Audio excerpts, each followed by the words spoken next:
Bienvenue Laurent dans le web de Néo Salva. Bonjour Néo, bonjour Néo, bonjour donc aux auditeurs qui vont nous capter. Et merci donc de m'avoir reçu et de faire cette émission, en espérant qu'il y en ait d'autres qui vont suivre, comme on l'a plus ou moins ébauché. Bon, pour les gens qui ne me connaissent pas, il y en a certainement beaucoup. Je suis donc un écrivain catholique, on va dire les choses ainsi, qui a beaucoup écrit contre la franc-maçonnerie. Donc il y a une vingtaine de livres à ce sujet. Les dernières en date, c'est sur les superloges. Donc c'est un secret donc de la franc-maçonnerie que même les plus francs-maçons ne connaissaient pas. C'est 36 loges qui sont restées secrètes pendant 150 ans, un siècle et demi, et donc qui ont été révélées par un homme qui devait devenir grand maître du Grand Orient d'Italie en 2014, Gioele Magaldi.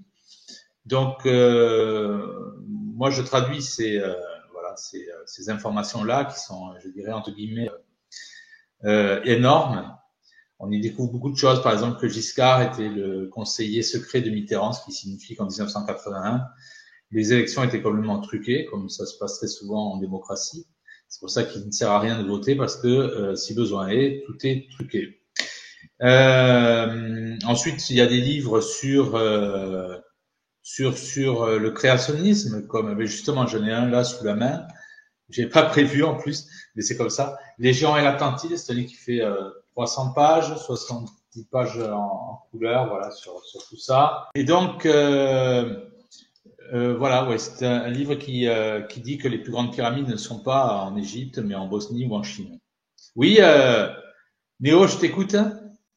Non, je voulais dire que moi aussi, je suis créationniste. J'ai fait quelques vidéos où je parlais un petit peu que c'est Dieu pour moi qui a créé la Terre. Voilà. Mais de toute façon, Darwin, quand il a fait son livre L'origine des espèces, même c'était la librairie du musée d'histoire naturelle à Paris. Donc, c'était dans les années 1860, si j'ai bonne mémoire, avait refusé son livre. Et il y a beaucoup même d'hommes d'église ou de religieux qui se moquaient de sa théorie.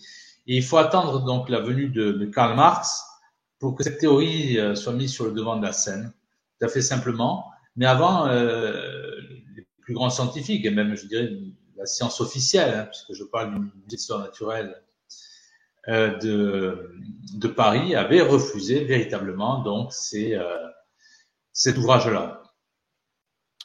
Et donc, pour revenir au propos du créationnisme, donc toi, tu penses que c'est Dieu qui a créé la Terre, et donc tu crois finalement que la Terre n'est pas sphérique. Est-ce que tu crois aussi à ça? Bien entendu, c'est une évidence, c'est-à-dire qu'il y a de nombreux hommes d'église, et ça je l'ai mis sur mon site, qui défendaient la Terre plate. On voit les dessins de Saint Hildegarde, par exemple, qui a fait des traités sur l'astronomie, qui représente une Terre plate avec le dôme. Et même l'encyclopédie britannique, dans les années 1950, représente la Terre avec le dôme, c'est-à-dire à 100 km au-dessus du pôle Nord, pour être exact. Ensuite, c'est une évidence la Terre plate, dans le sens où tout ce qui vient de Dieu est très simple. C'est-à-dire que lorsqu'on fait l'expérience avec le laser, qu'on le mène sur une surface d'eau aquatique, le laser est parfaitement plat sur plus de, on peut parler même de 200-300 km. Ensuite, il y a des perspectives que l'on voit à 10 km donc de haut, à 3000 pieds comme on dit maintenant, enfin comme on peut dire. On a une perspective de plus de 2000 km. Alors qu'avec avec le mensonge de la rotondité de la Terre, cet horizon devrait aller jusqu'à 300 km pour une hauteur de 10 km. Il y a comme cela donc des exemples où, par exemple, côte méditerranéenne, du côté de Marseille, on voit la Corse. Alors là-dessus, après, il trouve tout un tas de mensonges ou un Un reflet mirage, de l'eau, enfin, une sorte de toutes ces mirage, oui. choses-là. Mais voilà, Je sais que exactement, je cherche le mot. Je sais que depuis Marseille, voir le mont Canigou qui a plus de 300 kilomètres et qui se trouve dans les Pyrénées. Donc c'est impossible sur une terre sphérique. Voilà.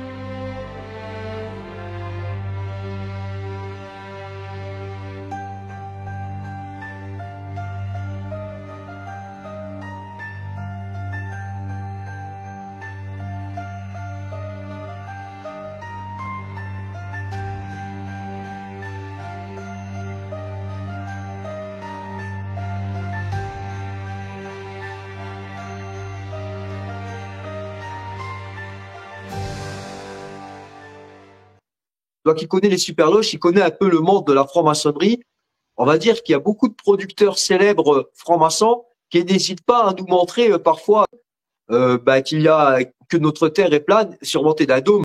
Je vais mettre un petit dessin animé où on voit que le baseballeur il tape la balle et elle touche le dôme et ensuite il y a l'eau qui coule. Santa Claus kicks and deals. It's a long fly ball going back, and the ball shatters the sky, bringing the ocean itself down into the stadium. Oh, Simpson just broke this dream's reality wide open.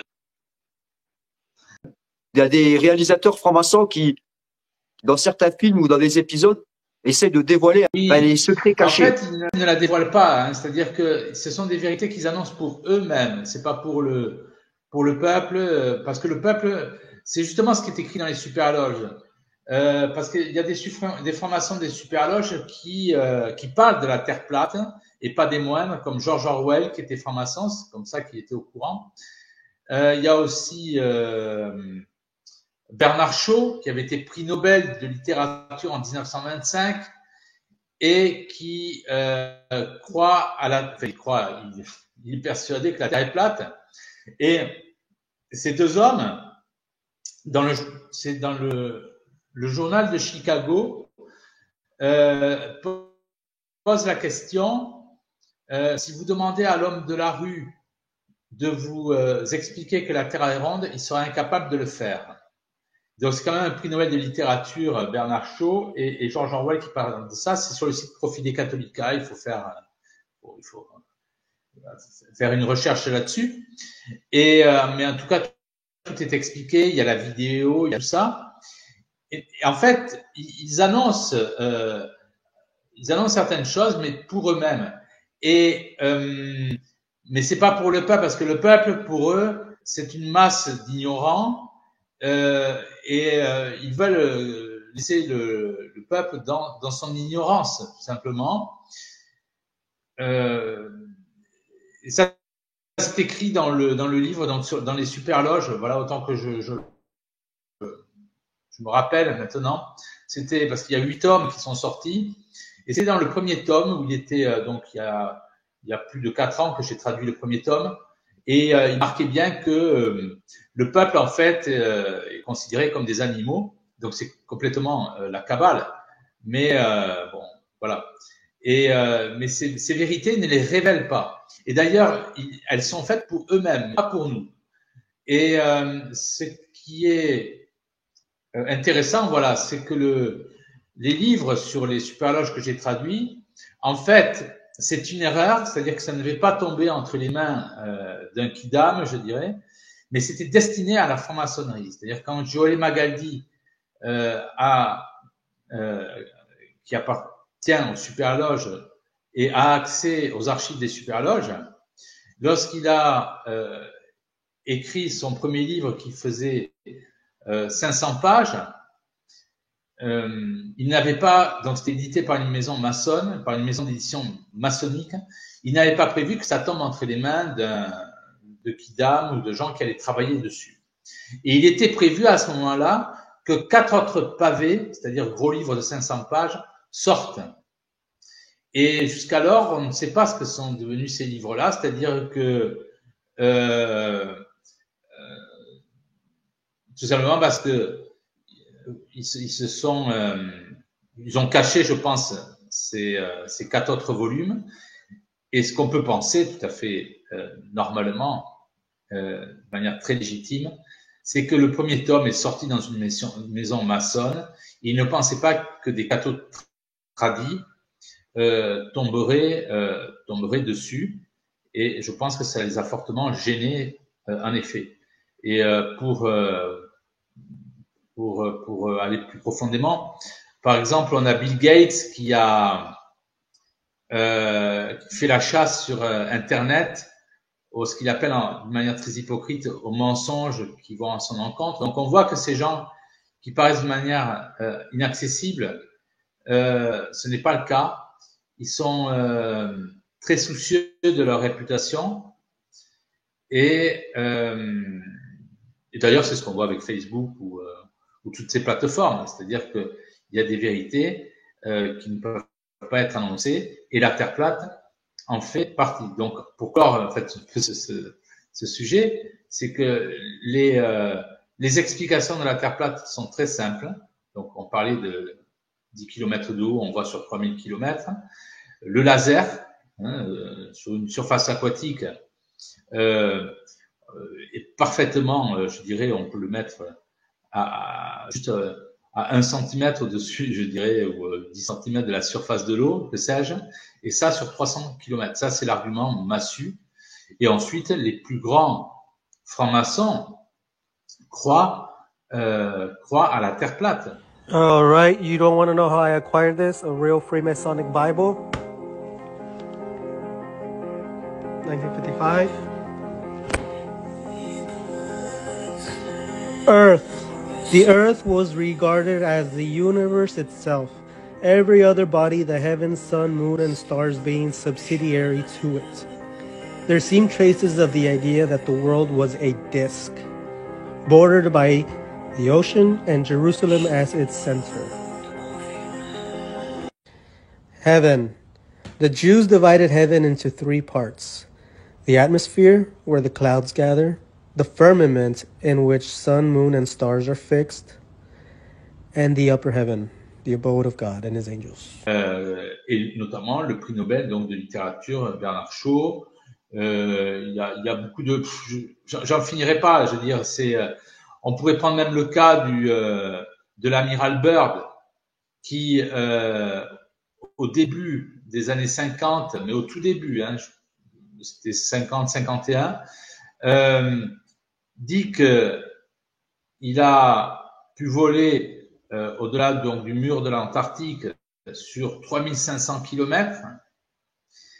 Et Byrd est le plus jeune amiral de l'armée américaine.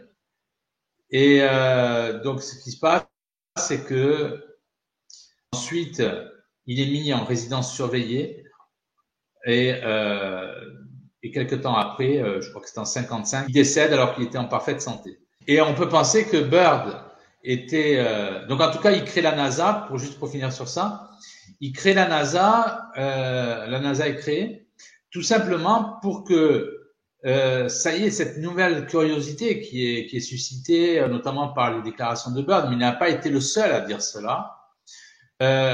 On les déporte, pour dire les choses ainsi, dans l'univers où on a raconté des mensonges incroyables. On a fait croire, par exemple, aux idiots qui se croient très intelligents que les étoiles étaient des soleils. Et à partir de ce mensonge énorme, les idiots, parce que appelons-le comme cela, parce que ce sont des gens qui se croient intelligents en argumentant sur des mensonges, ils pensent que, comme les étoiles sont des soleils, ils pensent qu'il y a des systèmes solaires ailleurs. Donc voilà sur quoi tous ces darwinistes, tous ces évolutionnistes ont fait reposer leurs mensonges.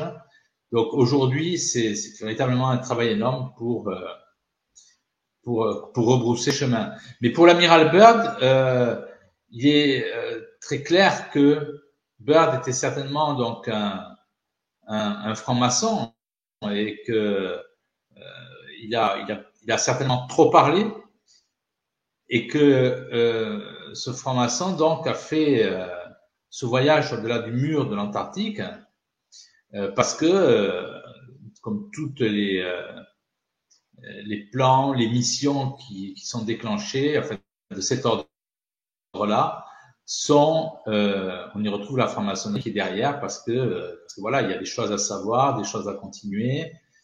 Il y a plein il y a quantité de choses qui vont dans ce sens.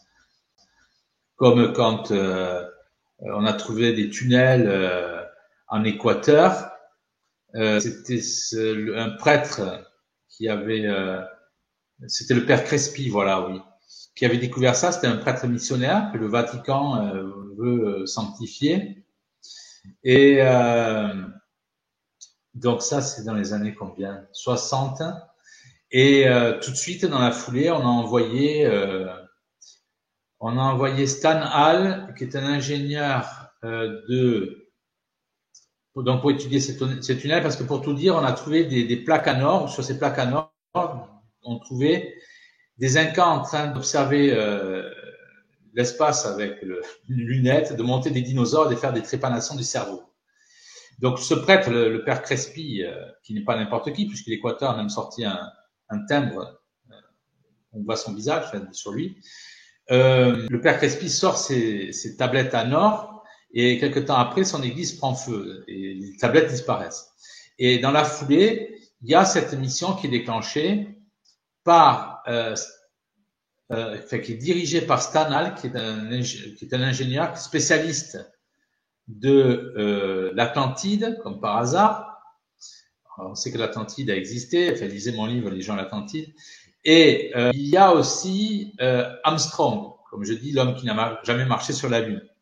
Et j'avais fait des recherches à l'époque, et Armstrong appartient à ce club sataniste qu'on appelle le Bohemian Club, où le droit d'entrée sont au minimum de $30,000 par an, où vous avez un crime rituel au pied de la chouette. Bien entendu, quand ils ont été découverts, enfin, on disait que c'était une imitation, comme si on payait 30 000 euros pour faire des imitations, en fait, etc. Et on y retrouve tout le milieu politique, en fait, luciférien, les banquiers, tout ce qu'on veut, dans ce groupe-là. Et on y retrouvait Armstrong. Donc, ça veut bien dire qu'Armstrong appartient à l'élite satanique et que ce projet de Apollo 11 a été du début à la fin monté par des satanistes et que lorsqu'il est parti, donc Armstrong et Stan Hall sont partis inspecter ces tunnels en Équateur, ils avaient avec eux des hommes de l'armée américaine et de l'armée équatorienne. C'est même fou de monopoliser des militaires pour une mission comme cela, dirigée par des francs-maçons de très haut niveau, donc des super-loges, bien entendu. Et quand ils sont ressortis de là, ça a été la mission spéléo la plus longue, la plus coûteuse, et ils ont seulement dit à leur retour, on n'a rien trouvé, mais seulement quelques plantes qui n'étaient pas encore classifiées. Alors que le père Crespi, lui, avait trouvé des plaques à nord, je le répète, on voyait des Incas scruter l'univers avec une lunette, on voyait plein de choses comme ça, voilà. Trépanation du cerveau sur ces plaques à nord qui ont disparu peu de temps après. Donc, on voit bien que il y a deux niveaux. Il y a le niveau des gens qui savent et qui font des missions et qui sont au courant de la Terre plate. Et on le voit bien aussi avec le drapeau de l'ONU qui représente la Terre plate. On le voit aussi avec la loge maçonnique qui représente, c'est une voûte en fait qui est représentée et le sol est parfaitement plat. C'est la représentation de la Terre plate qui est représentée dans une loge maçonnique. Les supramaçons sont au courant. Je le répète, l'encyclopédie britannique en 1950 représente la Terre plate. Okay, you guys remember how I showed you the maps that were here on Earth before 1958, before the governments took them out. And I'm going to show you the Encyclopedia Britannicas in the public libraries before 1958. Here's volume 2 out of the alphabet A. And we're going to flip to the Antarctica, and this is from 1958, as you can see. Now, we're going to flip to the Antarctica and see what the Encyclopedia Britannica from 1958, before the Antarctic Treaty, says is there. Now, you won't find this in the new encyclopedias because the government's banned them. But what I want you to notice right here is, notice how it says the flights proved inland areas to be featureless in character, with a dome 13,000 feet high at about latitude 80 degrees south, longitude 90 degrees east.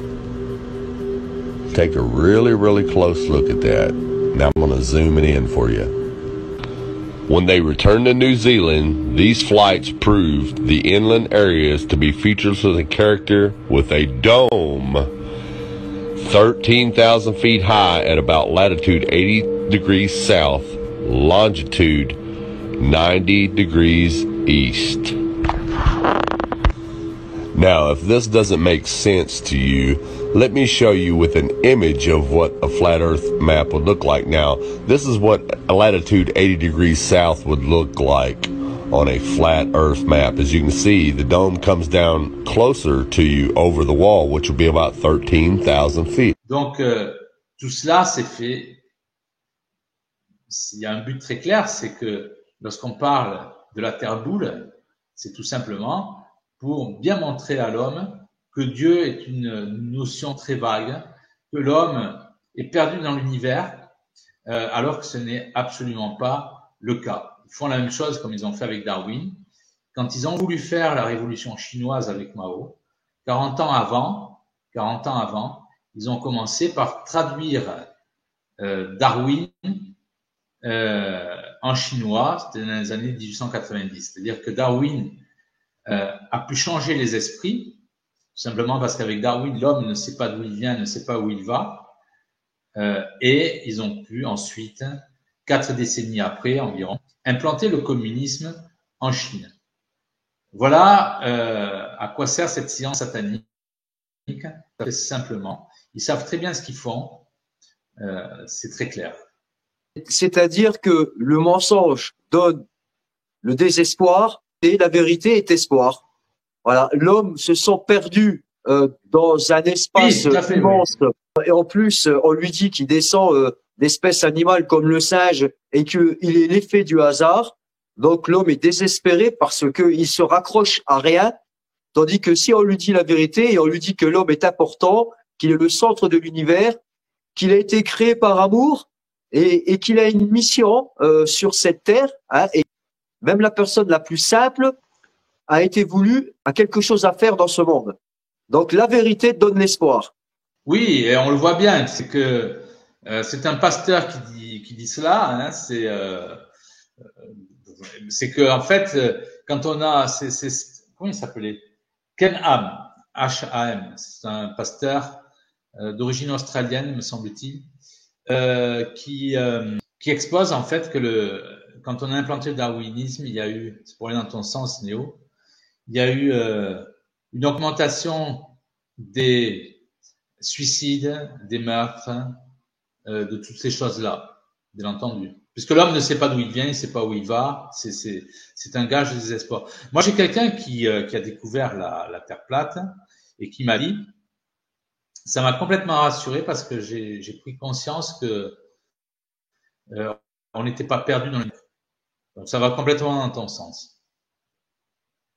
Et ben tout ça pour rebondir aussi là-dessus.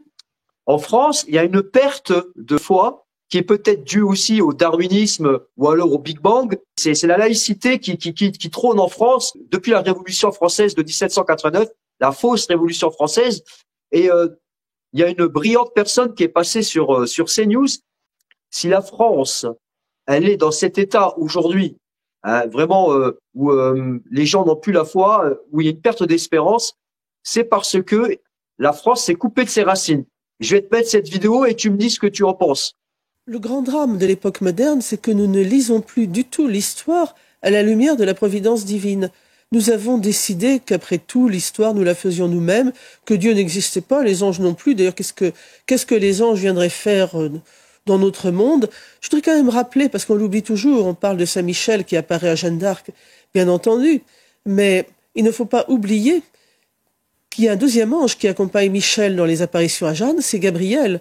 D'ailleurs, quand vous regardez le blason de France, le blason avec les lys, il est soutenu par deux anges qui sont Michel et Gabriel. Là encore, nous avons un recommencement. Nous avons cette France de Charles VII qui est par terre, détruite, envahie, occupée, perdue. Et nous avons d'un seul coup cette intervention divine qui passe une fois de plus par l'intermédiaire des anges et entre autres par celle de Gabriel. Oui, ils sont là dans l'histoire pour nous rappeler que le sens de l'histoire, c'est le sens d'une histoire chrétienne. Or, nous n'en voulons plus de ce sens d'histoire chrétienne, de cette providence. Et tant que nous n'y serons pas retournés, que nous ne relirons pas l'histoire à la lumière de Dieu, nous continuerons de n'y rien comprendre et surtout, nous continuerons d'aller de pis en pis. Quelquefois, les gens me disent, est-ce que les malheurs, on n'en a pas déjà assez comme ça? Mais je crois que nous nous trompons complètement. Les malheurs, ce ne sont pas la peste, la guerre, la famine, ce sont des malheurs, bien entendu. Mais le véritable malheur, c'est celui que nous ne voyons pas, mais pourtant que nous prenons en pleine figure à longueur de vie, c'est le retrait de Dieu de nos affaires. Le très grand châtiment divin, c'est bon, vous vous passez de moi? Ben voilà, je m'en vais, débrouillez-vous tout seul, on va bien voir ce que vous allez faire. Et on le voit tous les jours. Ben, en fait, c'est tout à fait clair. Moi, je partage tout à fait donc l'avis de cette vidéo, dans le sens où Dieu, en fait, doit occuper la première place.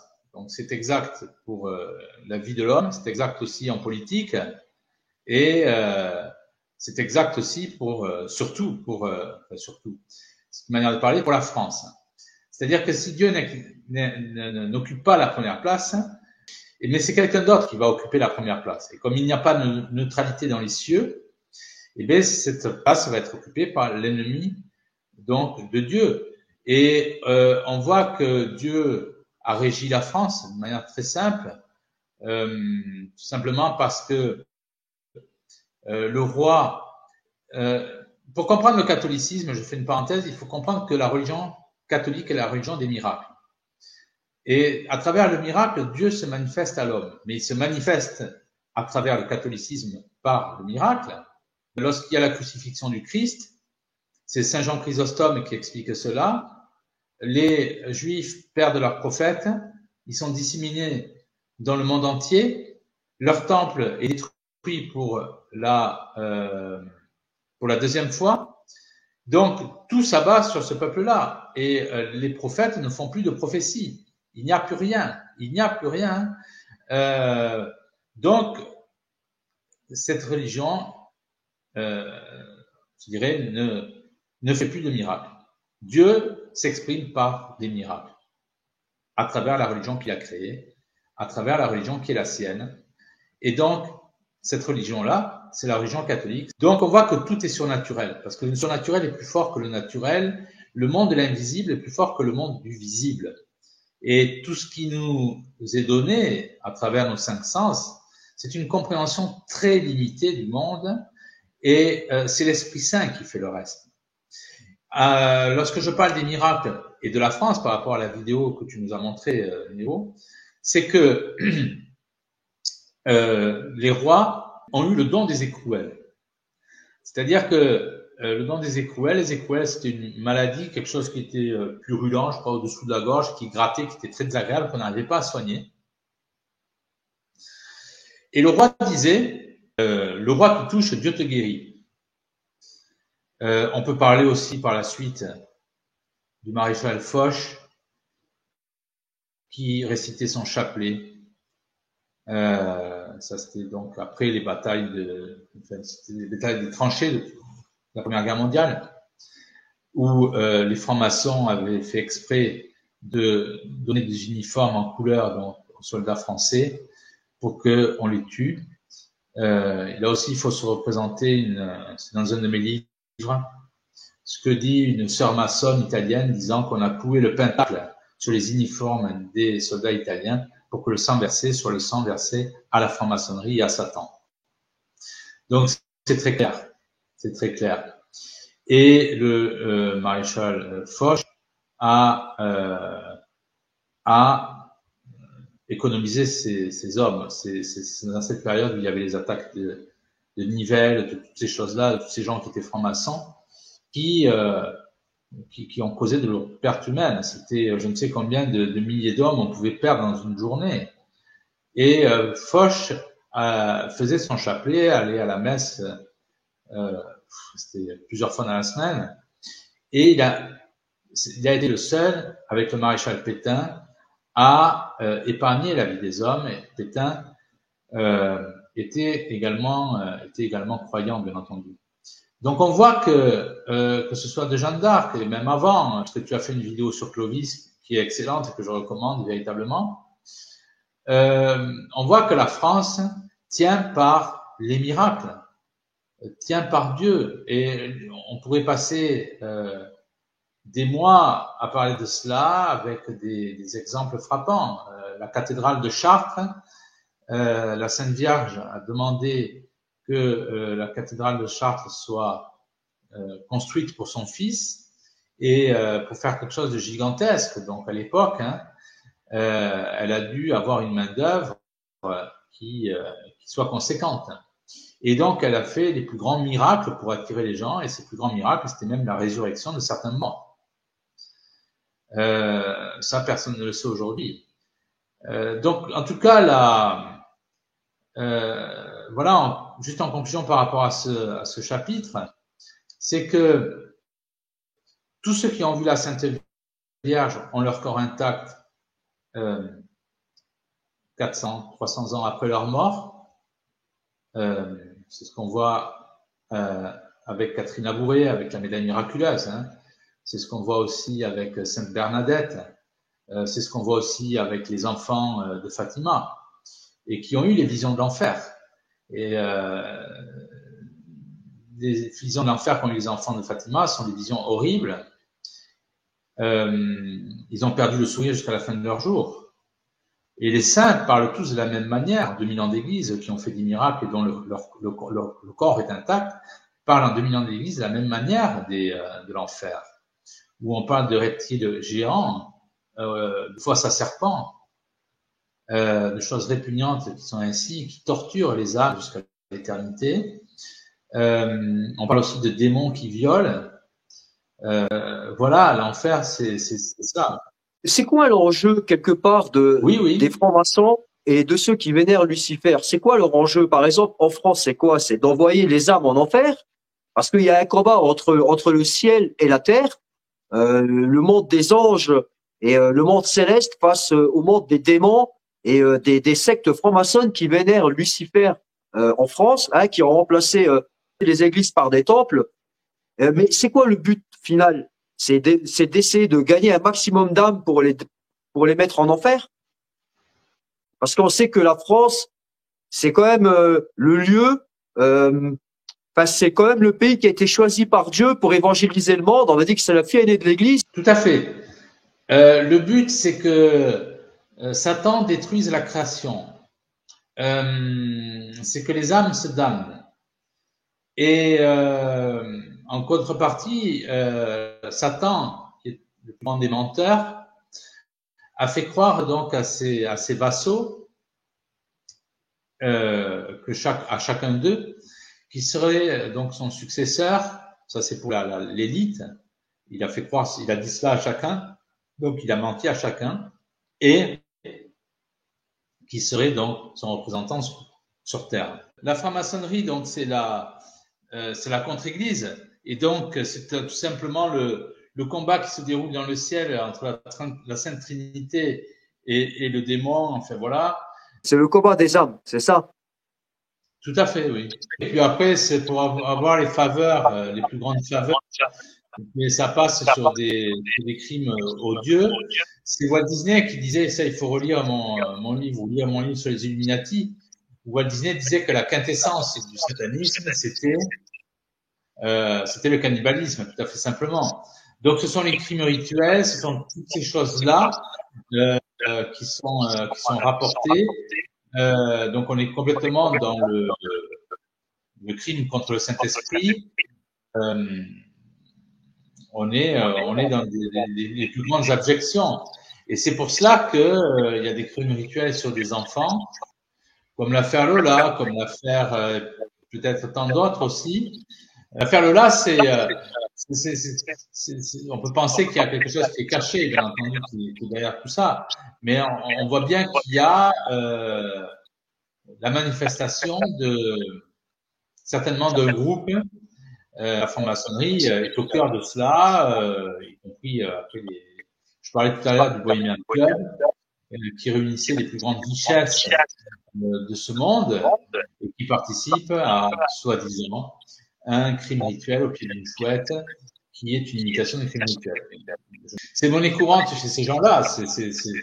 Pour appartenir à la démocratie, bien entendu, il faut se remémorer les déclarations des enfants du juge Roche qui disait que déjà, pour avoir certains postes, il fallait faire certaines choses. On dit qu'en France, c'est Pédolande.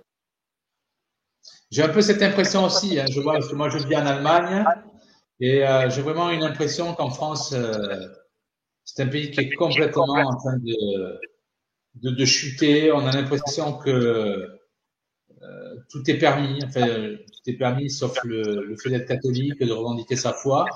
Mais j'ai cette impression-là, oui. En Allemagne, là où je suis, en Bavière, c'est bien différent. C'est-à-dire que s'il y a un problème sur la voie publique, n'importe, on appelle la police est là véritablement dans les 10 minutes. On voit qu'il y a véritablement un service d'ordre qui existe. Et l'impression que j'ai en France, c'est que tout part à volo. Il y a une impunité du monde politique. Il y a une impunité de tout ce qui est satanique. C'est l'impression que j'en ai. Voilà, oui, c'est pas le sentiment que j'ai ici en Allemagne. Bah écoute, merci Laurent pour toutes ces explications. En tout cas, je tiens à dire à mes youtubeurs que on fera encore une émission ensemble, Laurent. Ça sera peut-être une émission hebdomadaire ou mensuelle, à voir. Oui. En tout cas, vous retrouverez mon ami Laurent Glosy, qui tient une chaîne d'information. Je vous invite, vous invite à les découvrir. Je vous mettrai le lien, ainsi que sa chaîne sur Odyssée, Laurent Glosy, c'est ça? Donc, merci Laurent d'être venu dans le web de Néo Salva. Et on se dit bien sûr à une prochaine émission. Voilà, une prochaine émission. Je pense que l'émission d'aujourd'hui, c'est une émission d'introduction, de présentation. Et comme on a peut-être envisagé dans nos conversations, ce serait de faire, si Dieu le permet, si Dieu le veut, de faire donc une chronique hebdomadaire de l'actualité. Voilà les amis, donc n'hésitez pas à cliquer sur le lien, à vous abonner sur la chaîne et puis à aider aussi la chaîne pour son développement. Donc j'ai mis en description une cagnotte Litchi, vous pouvez donner ce que vous voulez, c'est pour acheter du matériel et puis aussi pour organiser des pèlerinages. Voilà les amis, on lâche rien et je vous dis à bientôt pour de nouvelles aventures. Salut Laurent. Merci, au revoir à tout le monde.